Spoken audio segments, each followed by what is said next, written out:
Chopsticks, a utensil used by at least 30% of the global population, seems somehow challenging for many Westerners to give it a try.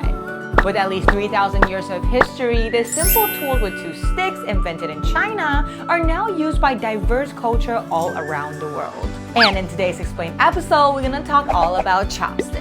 We'll explain why did the ancient Chinese offer these seemingly complex tools over forks, the history of how they gained a worldwide popularity, the evolution of chopsticks and their varying designs, and additionally, we'll also discuss the etiquette and culture analysis of using chopsticks in various different countries to help you avoid any unintentional culture shock during your travel. Oh, and make sure you stay to the end of the video where I teach you how to choose the perfect chopsticks for your household based on your personal needs. Now, this is going to be a long one, so let's dive right in, shall we? Hey new friend, this is Erica right here. I'm a tiny citizen currently living in America. Cooking and traveling are my passion, so I'm here to share with you my favorite Asian recipes. I make kitchen trivia and interesting ingredient explained, as well as some simple recipe that I love on this channel. So if that interests you, please subscribe and keep watching.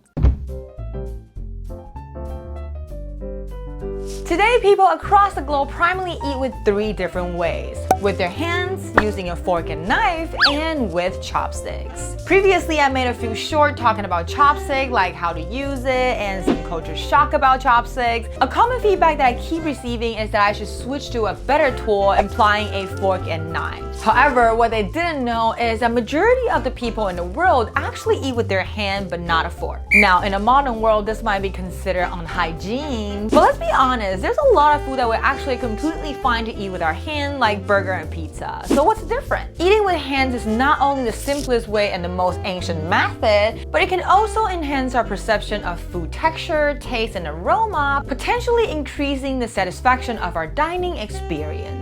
While the drawback is that it could get pretty messy, especially among kids, and there's also a limit on the temperature of the food that we can handle with our fingertips. Now, even though the origin of forks and knives still remain a history, they have traditionally been used as a tool to handle hot food before chopsticks come in handy to us. The two main theories suggest is that fork originated either from Egypt or China. Either or, it does worth noting that the Chinese have not always been using chopsticks. Today, forks and knives are primarily used in the Western world, where the main diet consists of meat, bread, and vegetables. These ingredients are relatively easy to get picked up with a fork. However, now when you examine Asian cuisine, it becomes clear why chopsticks replace fork for us. Chinese cuisine includes a lot of porridge, rice, and soup noodle. These foods are typically served hot, making eating by hands impractical. Another factor is that Chinese people often share meals family style, which makes chopsticks a better option for reaching out to the shared dishes in the center, so you don't have to stand up and walk around to pick up your food. Although I will say that most households back home still use forks for their desserts and fruit, so they do own forks back home. But when it comes to eating an actual meal, chopsticks are still the first option for most of us. The oldest spoon found in China can date it back to about 7,000 years ago, forks about 4,000 years, and chopsticks around 3,400 years. The origin of chopsticks are still widely debated, but there are three main theories that we considered. Number one, the legend of Shen Nong. Shen Nong, a mythological Chinese ruler, allegedly appeared in a dream of Jiang Ziya, the military advisor of the king of Zhou dynasty. Legend has it that Shen Nong inspired Ziya to create the world's first pair of chopsticks during this dream. Number two stated that chopsticks actually come from hairpins. In order to please the king Zhou, his beloved concubine Daji fed him with her jade-made hairpin, which combining two of them together turned into a pair of chopsticks. King Zhou loves how pretty and elegant it is, so people started to emulate her, establishing the tradition of using chopsticks. Number three, it all comes from efficientness. During the Great Flood in China, the government official Da Yu was assigned to manage the flood. He spent 13 years working on the river without returning home even once, and legend has it that he worked so diligently he didn't even want to spend time waiting for his food to cool down. Instead, he used branches to scoop food directly from the pot, and this practice is believed to have later evolved into the use of chopsticks. Now let's cross overseas and look at other countries that also have a long chopsticks history. Chopsticks were first used in Japan around the 7th century. Before this, most Japanese are eating with their own hands. The king of China at the time sent a delegation to Japan. Prince Sotoku of Japan suggested that officials start using chopsticks to avoid being looked down by the Chinese. And from then on, chopsticks were seen as refined and sanitary utensil and gradually gaining popularity amongst the people. Now, Korean adopted chopsticks way before Japan with approximately 3,000 years of history. At the time, Korean was way less developed compared to their neighbor China. So after the falling of China's Sui dynasty, the former courtier led his people to Korea, bringing with him the culture of chopsticks. Now, chopsticks is currently a principal tableware not only in China, but also Japan, Korea, and Vietnam. The ancient chopsticks has evolved into different shapes and usage culture in these countries based on their custom and diet habits.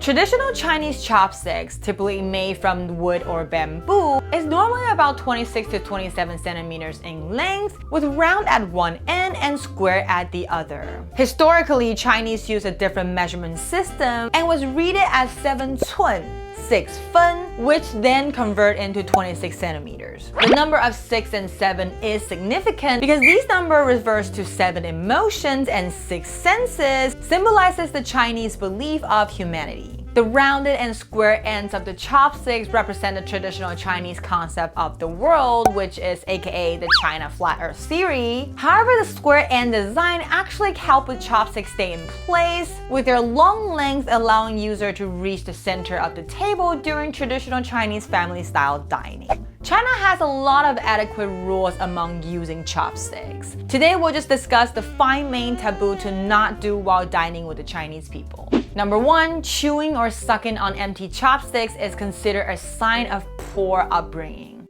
Number 2, knocking on the bowls. Knocking on the bowl with your chopsticks is a way for the homeless to ask for money in the past, so it seems very impolite in a proper dining and is completely forbidden. Number 3 is flipping the food with your chopstick. Just consider of how unhygienic that is when you share dishes with other people. And number 4, you should never stick your chopstick in a bowl of rice like this, because this is a ritual for us to feeding our ancestor while praying, so it can be considered a curse while you're doing this for a living person.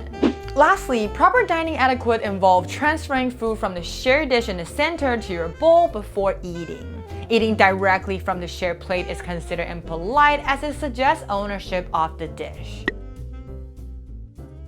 Now, Japanese chopsticks are significantly smaller. It ranges from 16 to 24 centimeters in length and have a pointed tip and a round end. The pointed end was designed to pick up fish bone, while Japanese consume a significant amount of seafood.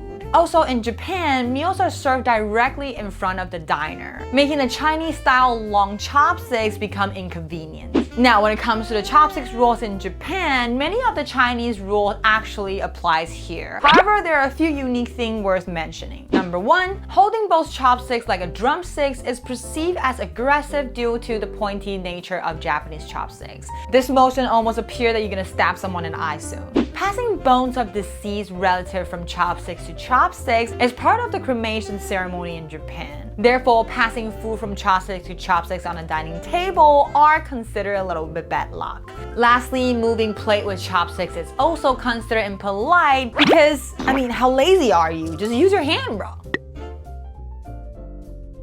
If you have been to a traditional Korean barbecue, you might have noticed their use of stainless steel tableware. This is because Korea has limited domestic wood resource. Moreover, wooden chopsticks can easily get damaged in a barbecue setting, whereas metal ones are not only durable but also easy to clean.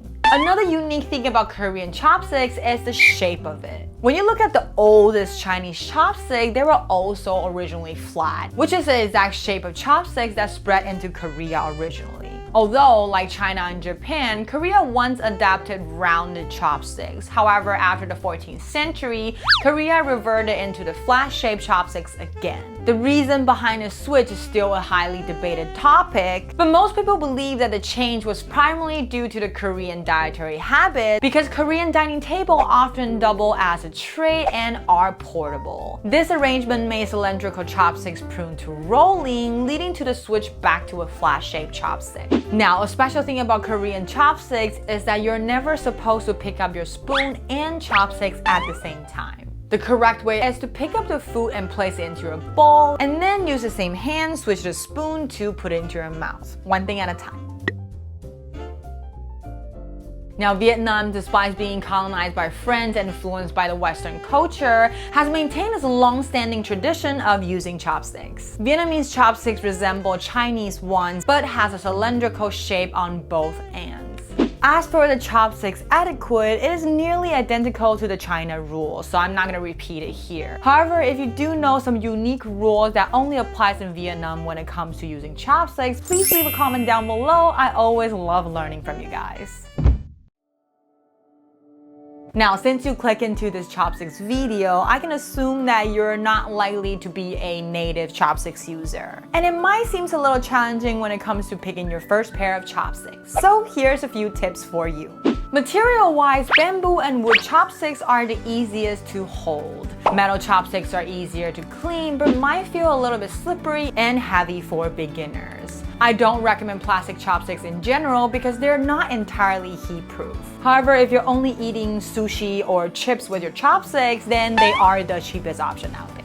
Next, when it comes to the shape, as a Taiwanese, I prefer the traditional Chinese chopsticks, which the rounded end are easy to pick up any food and it won't roll away with the square bottoms. Unless you're eating a lot of whole fish with fine bones, Japanese chopsticks does have more limits when it comes to the size. The lighter and thinner the chopsticks, the harder it is to pick up heavy food. Now, besides the regular eating chopsticks, there are some specialized chopsticks that looks different than the other. The extra long ones are made for cooking as their length keeps your hands away from the heat source. But these long ones does take a little bit more strength to use comfortably. Other than that, there are also detachable chopsticks for the convenient storage on the go. Oh, and also at a lot of Chinese fine dining restaurants, you might see different colored chopsticks placed next to each dishes. This is the Chinese tradition where you use the chopsticks to transfer food from the shared dish to your bowl, and you only use your own personal chopsticks to eat to avoid exchanging salivas. And that's it for today. Thanks for watching to the end. And if you find this information useful, don't forget to like and subscribe to my channel. Here's a 1-minute short to show you how to properly hold your chopsticks.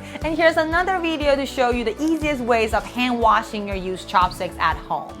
And I'll see you in the next one. Bye!